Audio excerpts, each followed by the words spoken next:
April is National Poetry Month, and as I've been thinking of getting back into writing more poetry of my own, I've started to reboot by looking back at poems I wrote 15 years ago and more.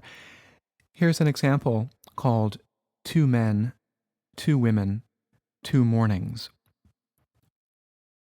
There's a story that Descartes, who died of early mornings, fashioned for himself a model of a woman, his daughter, who had died in young adulthood, translation of morning, out of wood and pinions. This was old-fashioned, his ontogeny recapitulating hers.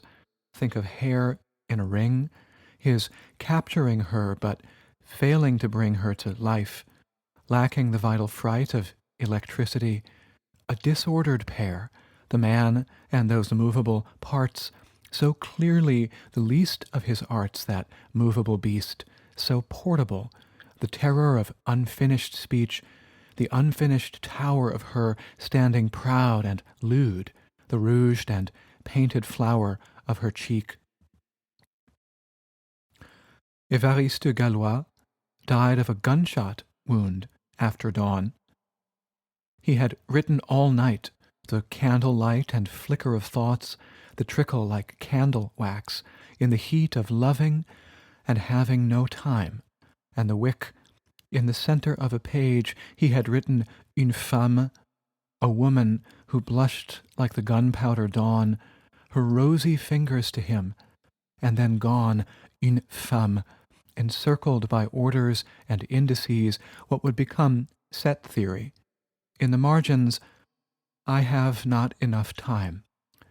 This is where God doesn't, needn't, or can't come in. This young man, barely past boy, the tower unfinished of him, the fading flower of his cheek. I started this September 2009, finished it in October of the same year.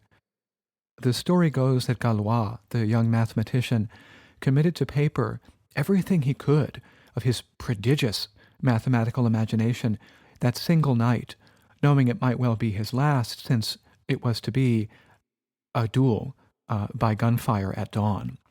Set theory, the branch of mathematics, would have been invented eventually, we imagine, but not in the same blaze of glory. I have Descartes' story on no good authority, but I'm just amazed by the image of that master geographer and crypto-religious philosopher rattling around a drafty castle, his daughter's creepy effigy rattling around behind him.